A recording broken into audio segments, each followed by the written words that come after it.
I have been the guardian for my best friend's daughter Maya for the past 8 months, while her mom serves on military deployment overseas. Throwaway account because this situation is complicated and I don't want it traced back to me. Some background.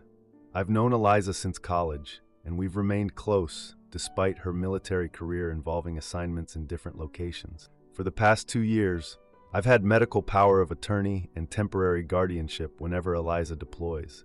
This arrangement has worked perfectly for everyone involved, or so I thought. I'm a contract chef for film productions, which means I work alternating weeks-on, weeks-off schedules. It isn't a standard schedule, but I've arranged my contracts to ensure I'm home when Maya needs me most. I've turned down some lucrative gigs to maintain stability for her. Not that I'm complaining. She's worth it.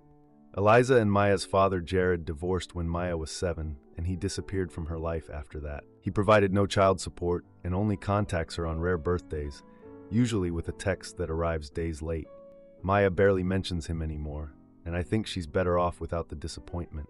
Yesterday, the situation escalated when Jared showed up unannounced at my doorstep while Maya was at school. I hadn't seen him in about 7 years, and he demanded to see his daughter and questioned why no one informed him about Eliza's deployment, as if he's been involved in parenting decisions. I blocked his attempt to enter and explained that after nearly 7 years of absence, he didn't get to show up and disrupt Maya's life. The custody arrangement is legal and has worked fine without his input. Maybe that was harsh. He pulled out his phone and said he'd been texting Maya for weeks, but the messages appeared as delivered and unread. She's blocking me. My own daughter is blocking me, and I bet you and Eliza put her up to that, he said, his voice rising enough that neighbors glanced over. I explained that Maya made that decision herself after he missed her birthday 3 years ago. I've never influenced Maya's feelings about her father, which is more restraint than most would have shown. Then his demeanor shifted. He said he'd changed, had a stable job, and wanted to make amends before Maya graduates high school. I suggested we could arrange a meeting if Maya was comfortable. Seemed reasonable. He said he has rights as a father regardless of what a teenager wants. He threatened to get lawyers involved, claiming my work schedule makes me an unfit guardian compared to him. He hasn't paid child support in years. I told Jared that his abandonment is well documented. Maya is thriving in my care, and any legal action would only damage his relationship with her. After he left, I texted Maya to come home after school instead of going to her friend's house. That evening, Maya cried when I explained the situation. She begged me not to force her to see the father who ignored her for most of her life. She said she's been blocking his number since he promised to come to her 13th birthday and then didn't show up or send a text. According to Maya, he used this "I've changed" routine before, then disappeared again when something else came up. Now I'm worried about Jared's threats of legal action. Could my work schedule be used against me even though I've arranged everything to provide Maya with a stable home? I make good money as a contract chef, and Maya has never been left alone or uncared for. But I'm not a parent, and the biological father factor concerns me, even though he's been absent. I've been trying to contact Eliza, but communication with her deployment location is unreliable. I've left messages explaining the situation, but I don't know when she'll see them or respond. The timing is suspicious. After years of ignoring his responsibilities, why show up now? Maya's maternal grandmother passed away last year and left Maya a trust fund accessible when she turns 18, less than 2 years away. Something doesn't add up here. I've already called a family lawyer who's looking into our options, but I'm stressed about putting Maya through a legal battle. She has finals coming up, and she's dealing with her mom being deployed. The last thing she needs is custody drama with a father who's been absent her entire life. My boyfriend Vince has been supportive so far, but even he seems concerned about what a legal battle might mean for our relationship. We've been talking about moving in together later this year. I feel like I'm handling more than I expected, but there's no way I'm abandoning her when she needs me. The idea of Maya being forced to live with someone she doesn't know because he shares DNA concerns me deeply. She's already planning for college and has a group of friends here. Moving her life now would be devastating, especially since he's shown no interest in her well-being for the past 7 years. I feel overwhelmed. Is threatening legal action after years of abandonment normal, or am I missing something? Thanks for reading this far. Any advice from someone who's been in a similar situation would be greatly appreciated. Now for the first update. I can't believe it's only been 2 weeks since my post about my best friend's daughter's deadbeat dad showing up. First, thank you all for the support and advice. I had no idea so many of you would relate. It's been chaos since Jared showed up at my door. Remember how I mentioned he threatened legal action? He wasn't bluffing. Last week, I got served with papers. Jared filed for emergency custody of Maya, claiming my work schedule makes me an inappropriate guardian. Exact words from his lawyer, which is rich coming from someone who hasn't seen his kid in years. For those wondering, yes, I've tried reaching out to Eliza through every military channel. After 5 days of calling and emailing, I finally got through. She's furious and is trying to get emergency leave, but her deployment location is complicating things. Military bureaucracy is slow. My lawyer says our case is strong since we have documentation of Jared's absence, but warns family court can be unpredictable. She's concerned the biological parent factor could sway a judge. We're gathering evidence of my guardianship, school records showing perfect attendance, Maya's improved grades, statements from her teachers. I've had to turn down 3 contracts in the past 2 weeks to stay available for Maya and the legal prep. One was a high-profile film that would have been great for my career and would have helped cover legal fees. My agent warned if I keep declining work, it could affect future opportunities. The stress is affecting my relationship with Vince. He was supportive at first, but as this drags on, he's become frustrated. Tonight we argued while I was making dinner. Vince sat at the kitchen counter and brought up our canceled weekend getaway plans for the 3rd time this week. I understand Maya needs stability right now, but what about us? We haven't had a night to ourselves in weeks. I explained I can't leave Maya alone, especially after she got those texts from Jared claiming he'll rescue her soon, which upset her. Vince started pacing. You turned down that film contract that would have paid well. How long will we move forward? When I said Maya's well-being comes first, he said, "Why are you sacrificing your career and our relationship for someone else's kid?" I stopped talking. We've discussed my commitment to Maya dozens of times, and he always said he understood. He suggested maybe Jared deserves another chance, implying I might be overprotecting Maya from having a relationship with her father. I explained Maya doesn't want contact. Vince hasn't seen the years of disappointment and broken promises. He doesn't know how many times Maya waited by the phone for birthday calls that never came. Vince grabbed his keys and said he needed time to think about what kind of future we have if it's always about Maya. Then he left. That's when I saw Maya on the stairs. She told me she'd go with her dad if it would make things easier for me. I sat her down and promised I would never send her to live with someone who abandoned her to make my life easier. Her well-being is my priority. Edit for clarification, since many asked, Vince and I have been together just over 2 years. We were talking about moving in together but hadn't set firm plans. He's met Maya dozens of times and they get along well, but this is the first major crisis we've faced as a couple. After putting Maya to bed, I looked through the full court documents Jared's lawyer sent. According to him, I have an unsuitable lifestyle because of my erratic work hours and I'm preventing a loving father from seeing his child. The hearing date is set for 3 weeks from now. He's included photos of himself at school events and sports games from years ago, implying he's been involved all along. Those photos are from before he disappeared. He created an alternate reality where he's trying to be involved, and I'm the villain keeping him away. My bank account is taking a hit. Legal fees are mounting, and with less work, my income has dropped. I've dipped into my savings, which I was planning to use as a down payment on a house next year. I've tried to shield Maya from most legal details, but she knows something big is happening. She's quieter than usual, spending more time in her room. Her teachers emailed to say her participation in class has dropped, which is concerning. Several of you suggested Jared might try to contact Maya directly. Yesterday, Maya showed me messages from unknown numbers that she suspects are from him or someone working with him. They're persistent attempts to start conversations. "Hey, this is a friend of your dad's. He really misses you." She's blocked them all. To answer the top questions from my last post, 1.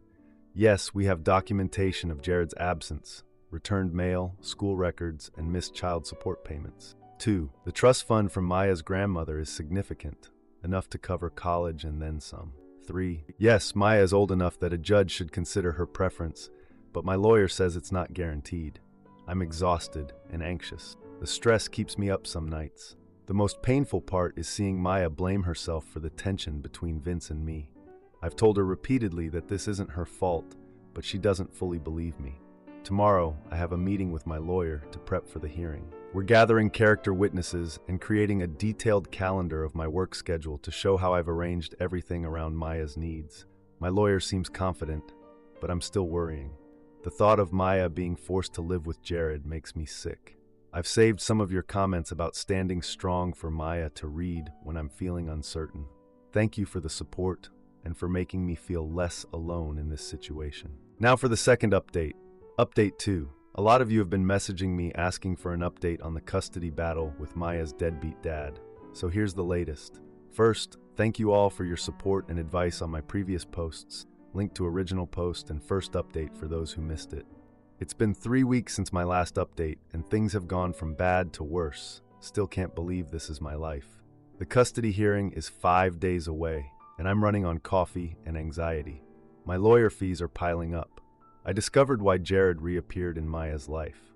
My lawyer found out Maya's maternal grandmother left her a trust fund that becomes accessible when she turns 18, which is less than 2 years away.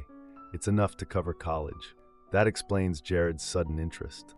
After discussing strategy with my lawyer, I agreed to meet Jared at a neutral location to discuss a solution for Maya's sake. She advised me to record the conversation, which is legal in our state. I chose a coffee shop downtown. I arrived early. When Jared showed up, he looked well-dressed. The change was surprising. He sat down, smiling, but his expression seemed forced. He started with small talk about Maya's academic achievements, acting like he'd been involved all along. After letting him talk for a few minutes, I asked him directly about his sudden interest in Maya and whether he knew about the trust fund. He paused, then laughed and dismissed my question as insulting to a father who just wants to reconnect. His acting skills were impressive, I'll give him that. I slid a folder across the table with printouts documenting his past. The missed child support payments, nearly $30,000 in arrears, records of missed visitations, and birthday cards Maya had sent that were returned unopened because he'd moved without telling anyone. I've been helping Eliza document everything for years, just in case. That's when he lost his composure. He leaned forward and said that as Maya's biological father, he had more right to manage her affairs than some chef who can't hold down a real job. The dig at my career stung, but I kept my cool. When I pointed out that my temporary guardianship was legally established with Eliza's full support, he sneered that military mothers abandon their kids for glory and shouldn't have custody either. The conversation got worse when he implied he knew about Vince's reservations. He said, "Your boyfriend's getting tired of you playing mom to a kid who isn't yours, isn't he?" I thought he might have been talking to Vince, which concerned me. I'd heard enough. I stood up, pulled out my phone, and stopped the recording.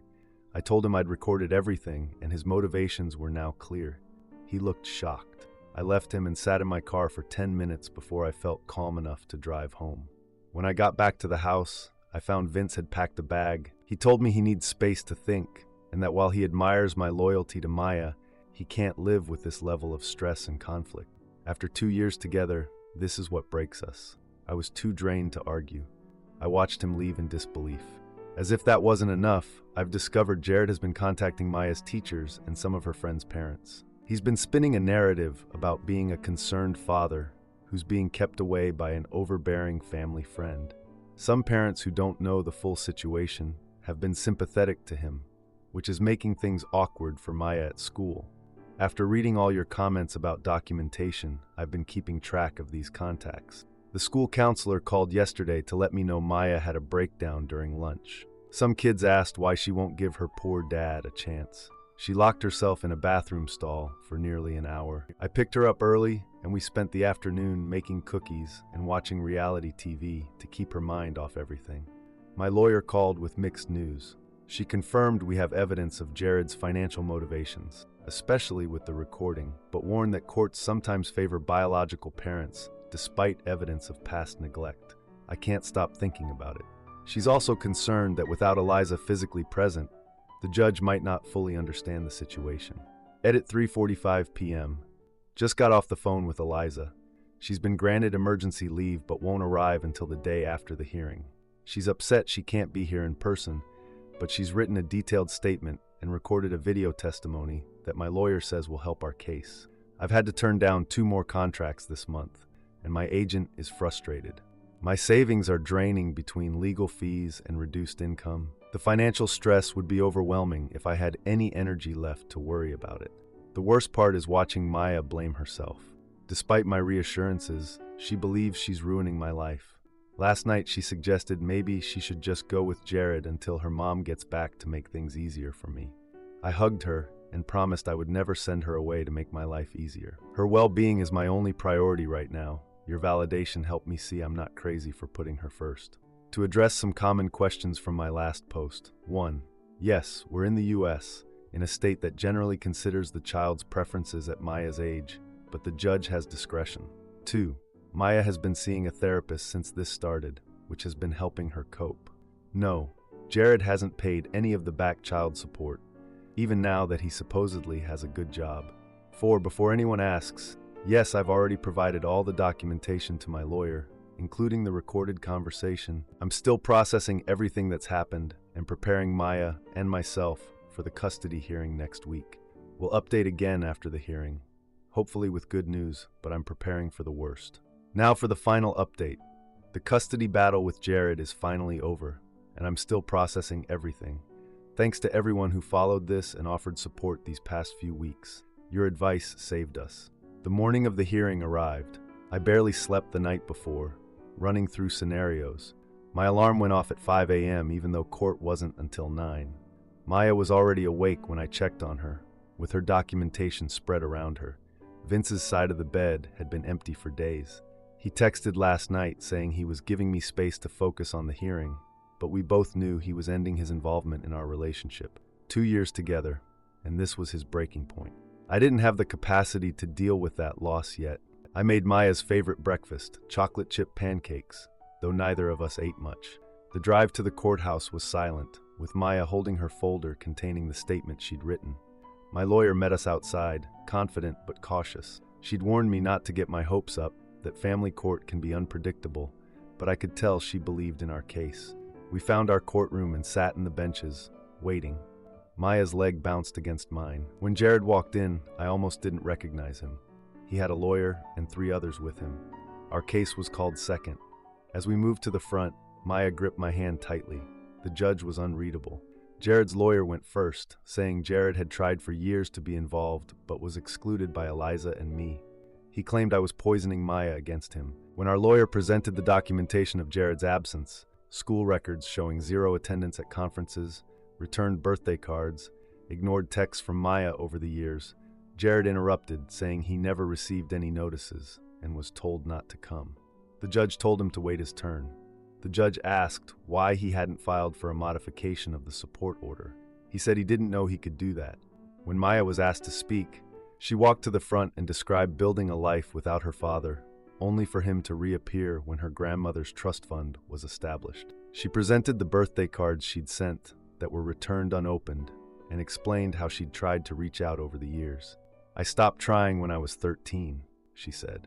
When Jared's lawyer attacked my work schedule as chaotic and unsuitable, our lawyer countered with my detailed calendars showing how I'd arranged my contracts around Maya's school schedule. She also presented testimony from Maya's teachers about her improved grades and attendance since living with me, plus statements from parents of her friends confirming my involvement in Maya's school life. The judge called a recess to review the materials. In the hallway, Maya went to use the restroom, and Jared cornered me by the water fountain. His lawyer was nowhere to be seen. "We can end this right now," he said. "I'll drop the case if you make me co-trustee of Maya's inheritance." I didn't respond before our lawyer appeared and told Jared to direct all communication through proper channels. He walked away. When the judge returned, she summarized the case, noting Jared's history of absence and the timing of his renewed interest. Then she delivered her ruling. Petition for custody denied, with my temporary guardianship maintained until Eliza's return. Any visitation with Maya would be at her discretion and supervised. I felt relief. Maya breathed beside me. Jared masked his rage. His lawyer whispered about appeal options. As we left the courthouse, he complained about the biased judge and the rigged system. I put my arm around Maya. That evening, Maya and I sat on the porch swing waiting for Eliza's arrival the next morning.